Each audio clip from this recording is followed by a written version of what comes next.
tank. There's like two dudes. One dude who's shivering. I think he's been in there for days, and he's like, you know, he's about to pass out. He's just shivering. The guy looks so sad. And then there's like this big Mexican, you know, you could tell he's a gangbanger guy, you know, big dude. And there's a toilet, you know, there's like one chrome toilet in the corner that hasn't been washed since 1962, you know. And there's like half a roll of toilet paper, and the big gangbanger Mexican dude is using it for a pillow. He's sleeping, and his head's on this toilet paper. And all I'm thinking is, man, I'm going to be in here for 10 hours. Thank the good Lord I didn't eat a Taco Bell before I got arrested. No shit. Because what am I going to be like? Hey, dude, you know, I need that toilet paper. You know, the guy's going to stand up and rip my limbs off, you know. But the story is, you know, basically, you know, I was on my way. And like I said, it's all in the song. I was on my way to Nashville. I was doing one of my little tours, starting from Chicago down to Indiana, on my way to Nashville. And ironically, on my way back from Nashville, I was going to play a coffee shop, which was like down the street from the detention center where I ended up.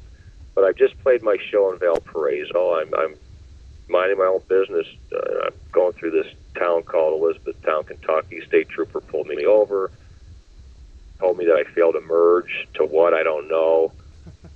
I was driving the speed limit. His canine was in my car. He asked me if his canine could sniff out my car, and I thought, well, he won't find the quarter gram of weed I got buried in there. You know, I mean, it's like a puff of pot. You know, dog ain't gonna find that much. They're looking for cocaine, and she, well, you know, the stupid ass I am. The dog found it just like that. I think it's pretty funny though. I had the weed in an Alan Jackson cassette jewel case. And part of that thinking was, if I did get pulled over by a redneck cop, you know, they'd see an Alan Jackson tape and they think, well, he's a good old boy. He listens to Alan Jackson, you know. His dog found it.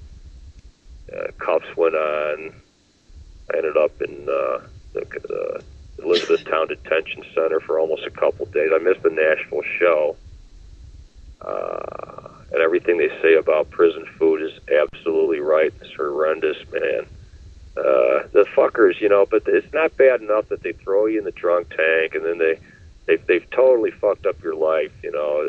They're trying to make a living here. I'm missing my gig. I don't know when I'm going to get out of there. And what they really fuck with you. They 4 a.m, they come down and they wake me up, and they come with us. I have no idea where they're taking me. Next thing I know, I'm sitting like in this nurse's office, and she's asking me all these questions. You got AIDS? Have you ever had AIDS? Do you intend to get AIDS? You know, do you have any skin conditions? No. You do drugs? It's like I felt like saying, you stupid bitch. If I didn't do drugs, I wouldn't be in here. You know, I mean, just stupid shit. You know, and then I'm saying, why are you waking? What is this about? I'll ask her questions. You know, and then you go back to your cell. By then it's 4:20, and then at 5 o'clock they're waking you up again for what they call breakfast. You know, and I've always made it a point never to eat anything that crawls, and I kept to that point because that shit was crawling. And then, like the other inmates, you got guys in there for life, man. Guys in there. There was a guy in my cell doing a year for defending himself in a bar fight. I mean, I'm thinking, man, I could never get out of this place. They're going to lock up a dude for being in a bar fight for a year. And I was getting scared in there, man, because I don't know if the guys were fucking with my head, but they say stuff like, yeah, man, you know, they can let you out of here when they want to. You know, how much, yeah. I'd be like, man, all I had was like a puff of weed on me. It was, you know, not even enough to get you high. And they're like, hey, man, I've heard of dudes doing 2 years for a joint here in this town, man. I'm starting to get really worried, you know. I'm thinking, man, you know that movie Midnight Express where the guy gets busted in Turkey? I just had these visions of I may not even get out of here. Well, I did get out of there. And so the song Busted in Kentucky I wrote on the steering wheel of my car while coming back. Well, there's one more twist to the story. So I got out, and I was very relieved because Jack brought up wife swap a little while ago, and the wife swap people were going to be at my house the very next day to start filming this episode. And I thought, man, what if I don't get out of here in time? Well, I did. So when I got out Friday morning, I was relieved. And I'll tell you guys, I think every American needs to lose their freedom. Yes, if not, that was the first time I ever lost my freedom.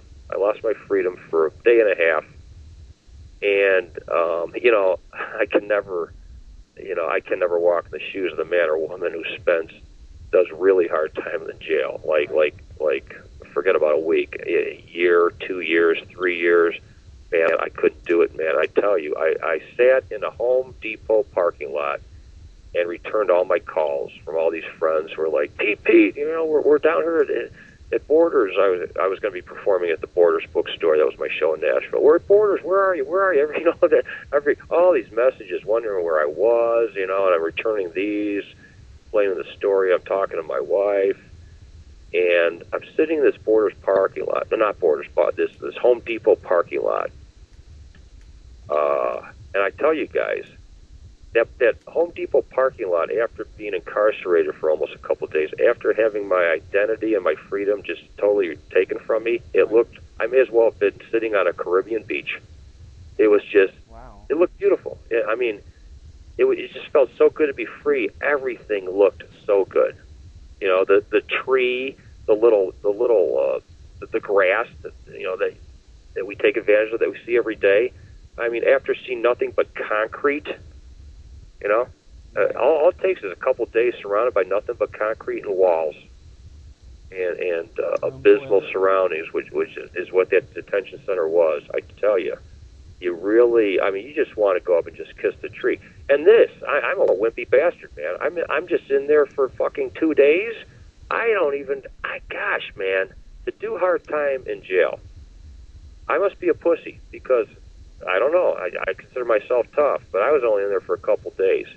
Mm-hmm. These people that do real time, man, I couldn't do it. I do not want to go back down there, man, because it's not just the fact that you can't go anywhere. And what really fucked with my head was I was missing a show. I really think if I didn't have a show, I would have taken it better. But I don't ever miss a show, and it was so. I just kept watching the clock tick, thinking, come on.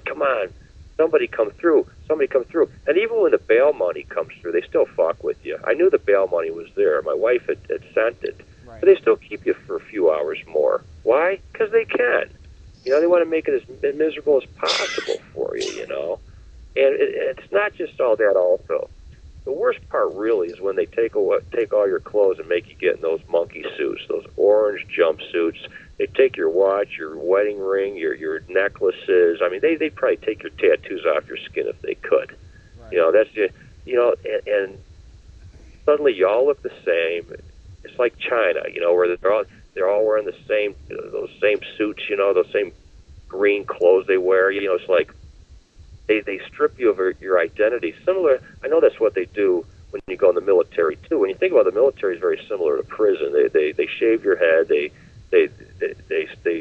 make you all dressed the same, and it's one mindset that they force you into. And I'm telling you, man, I just I don't ever want to be in a situation of doing hard time, because it would totally suck, But so I got out, and I'm so ironically, my show that night was, like I was saying earlier, in a coffee house not far from the detention center in Elizabethtown, Kentucky. When I booked this tour, I had no idea that I would be busted in the town where I'd be playing at. So I very nice people at the coffee shop, very nice club. I walk in there, I go, man, this is a nice room. This is actually designed for listening. They got seats and tables right up by the stage. Well, 3 people pay the cover charge that night. 3 people. This is like a Friday night. This is how hopping this town is, man. And this coffee shop is like right in downtown Elizabethtown, 3 people pay the cover charge. I had an opening act. I made $7. So that song from start to finish is a true story. 3 people paid the cover charge and made about $7, busted in Kentucky, then clean out of luck.